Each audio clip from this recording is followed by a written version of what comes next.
Bonjour, j'espère que vous allez bien. On se retrouve pour une nouvelle vidéo LVMH qui a bien baissé ces dernières semaines. Donc, je vous propose dans cette vidéo de faire le point justement sur l'action, essayer de voir jusqu'où elle pourrait baisser. Et est-ce qu'il n'y a pas une opportunité, même au prix actuel, de rentrer sur l'action sur le moyen long terme. On démarre avec un avertissement. Je ne suis pas conseiller financier et cette vidéo n'a pas pour but de vous proposer un placement financier ou un quelconque conseil d'achat, mais uniquement un but pédagogique et de partage. Vous restez responsable de vos investissements. Effectivement, en l'espace de 2 ans, donc 109 bars, je suis en weekly. On est passé, donc de un peu plus de 905 € à, ici un plus bas qui a été atteint donc, cette semaine, la semaine du 9 juin 2025, autour des, 470 €, même un petit peu moins. Donc ça représente quand même une chute de quasiment 50 en, presque 2 ans, ce qui est quand même, une très belle correction. Ça s'est effectué en plusieurs étapes. On a eu une première baisse ici, une première jambe de baisse. On est allé chercher les 660, on a bien repris ensuite.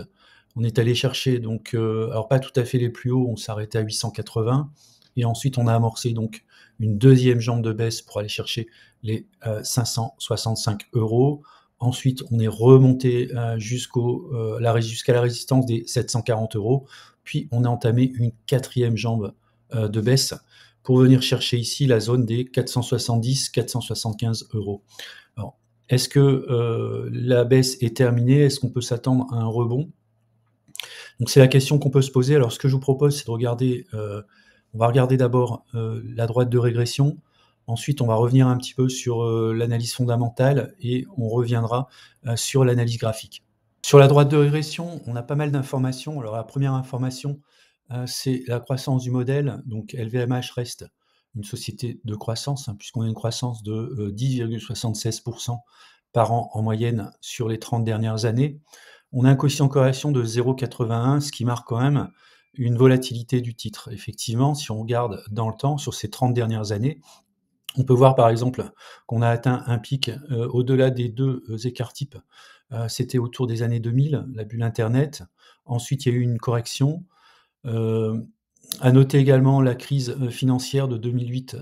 Donc cette fois-ci, il y a une correction dans l'autre sens. On est allé au-delà des -2 écarts types. Puis ensuite, la société s'est bien reprise pour connaître un parcours de croissance moyenne, voire croissance forte. Une croissance forte notamment depuis les années 2016 jusqu'au pic qu'on a eu sur le courant de l'année 2022. On est actuellement en cours de correction. On peut voir que le cours en termes d'écart type est actuellement à moins 0,77 écart type. Alors c'est pas quelque chose d'exceptionnel, puisque historiquement on a atteint plusieurs fois ces zones-là, notamment sur la longue traversée entre 2011 et puis 2016. Donc le cours peut rester assez longtemps en fait sur la zone des moins 1 écart type. Alors ce qui est quand même positif, même si on reste à moins 1 écart type, c'est que grâce à la croissance des 10 le niveau du moins 1 écart type évolue. Donc ça veut dire que globalement, on a une croissance qui est équivalente en fait à la croissance du modèle. Maintenant, quelle est la valeur théorique? Alors la valeur théorique dans le cockpit, il est autour de 600 €, 600,89 € pour un cours actuel de 471 €. Donc on a une très belle décote actuellement de l'ordre de 20 %. Ce qui, à mon sens, représente, si on regarde sur une cinématique relativement longue dans le temps, ce qui représente pour moi déjà une opportunité, alors soit de rentrer, soit de renforcer. Si on regarde maintenant du côté des fondamentaux, alors je vais le faire avec Stock Analysis. Vous avez en description de cette vidéo un accès, un lien si vous souhaitez souscrire un abonnement auprès de Stock Analysis. Donc j'ai un lien de parrainage. Donc on va regarder côté financier. Alors sur Stock Analysis, c'est pas mal parce qu'en fait, vous avez vraiment une vision des KPI sur les 10 dernières années. Alors moi, ce que j'aime bien, c'est regarder l'évolution du revenu. Donc on voit par exemple que le revenu a connu des périodes de croissance, mais de temps en temps, il y a eu des consolidations. Par exemple, ici, entre 2019 et 2020. Ensuite, il y a de la croissance. Donc avec ici 2023-2024, on est quand même sur une très faible croissance, voire une régression. Donc pour, voir ces notions d'évolution, soit vous regardez le revenu en tant que tel, soit vous regardez l'évolution d'une année sur une autre, ce qui vous permet de voir le côté dynamique en fait, des croissances des indicateurs. Alors au-delà de la croissance du revenu, moi ce qui m'intéresse, c'est est-ce que la société gagne de l'argent? Donc on va aller voir, donc les bénéfices par action. Donc on voit qu'effectivement, comme le revenu, il y a eu une baisse du revenu par action donc en 2020 et également en 2024. Et puis on va regarder l'évolution des free cash flow. Alors là, par contre, sur les free cash flow, je trouve que c'est quand même, assez intéressant parce que bien que le dividende par action ait baissé, on va dire de manière parallèle aux revenus, par contre le free cash flow, lui, a augmenté entre 2023 et 2024. Donc ça dénote souvent une capacité de l'entreprise, à, bien gérer ses coûts, ce qui était le cas, ses marges et ses coûts, ce qui a été le cas, je pense, pour LVMH sur l'année 2024.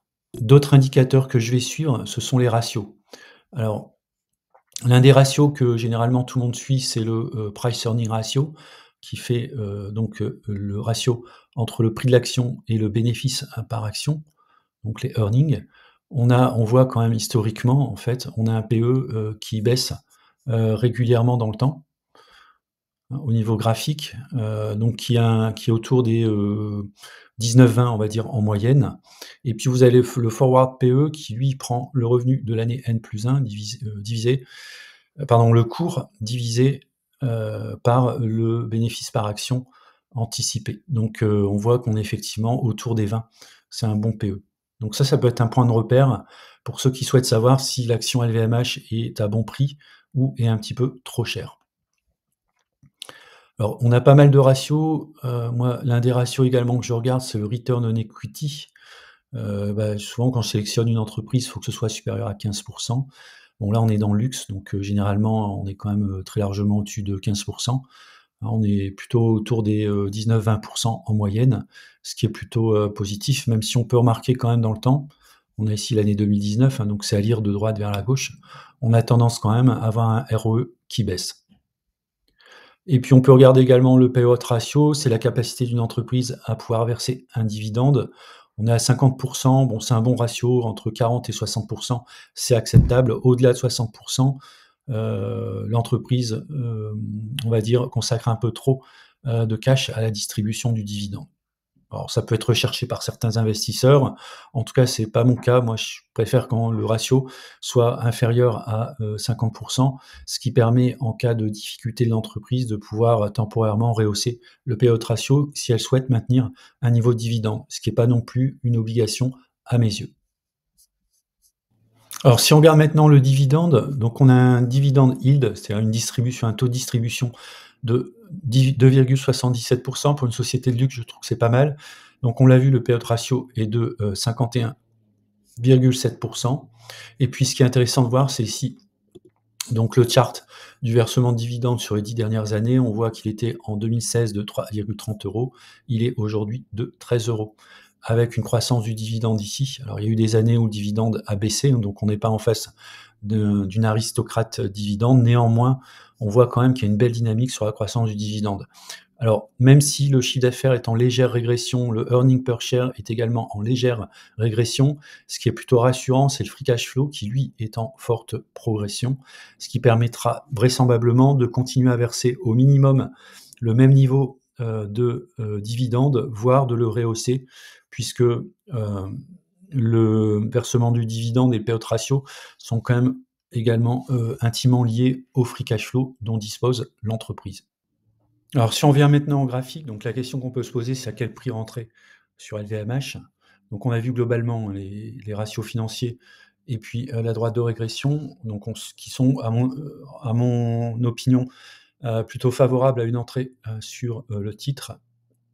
Alors on voit quand même qu'il y a un support qui a été créé ici dans la zone, 483, 465. Donc on pourra avoir un point d'entrée qui sera intéressant ici. Mais on a un support un peu plus solide, plutôt légèrement en dessous, autour des 438-440 €, ce qui pourrait être une zone, d'entrée, idéale, au moins pour, un tiers ou un quart de position. Alors moi, ce qui me gêne néanmoins, c'est le croisement ici à la baisse de la moyenne mobile sur 200 périodes. On est sur du weekly Et si on regarde dans l'historique de l'action,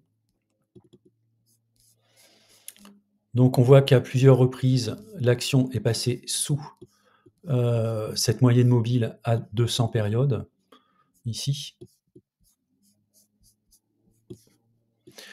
Alors, il y a 2 choses, il y a une bonne nouvelle et une mauvaise nouvelle. La bonne nouvelle, c'est quand elle est passée sous sa moyenne mobile à 200 périodes, généralement, elle n'a pas mis beaucoup de temps à remonter au-dessus. On voit systématiquement, hein, dès qu'il y a une chute forte, ça remonte tout aussi vite. Donc on a quand même un V-bottom, ce qui est plutôt rassurant. Par contre, ce qui est un peu moins, on va dire, pas forcément rassurant, mais chose à prendre en compte, mais ça peut être aussi à notre avantage, c'est que les baisses, une fois qu'on a franchi la moyenne mobile à 200 jours, ça peut aller très très fort en termes de baisse. On voit ici du moins 36%.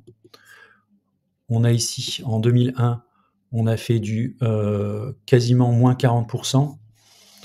Et puis ici, en 2008, on a fait du moins 42%. Hein, donc, si je prends une moyenne de moins 40%, alors sans non plus jouer à se faire peur, mais on pourra aller chercher, donc si on revient ici sur notre analyse graphique, voilà, on pourra aller chercher, hop, si je me mets ici sur le point de rupture, sur du moins 40, voilà, on pourra aller chercher ici un cours autour des 340-350 €, hein, voire aller chercher la résistance supplémentaire qui se situerait autour des 310 €. Donc c'est un scénario qui serait tout à fait possible.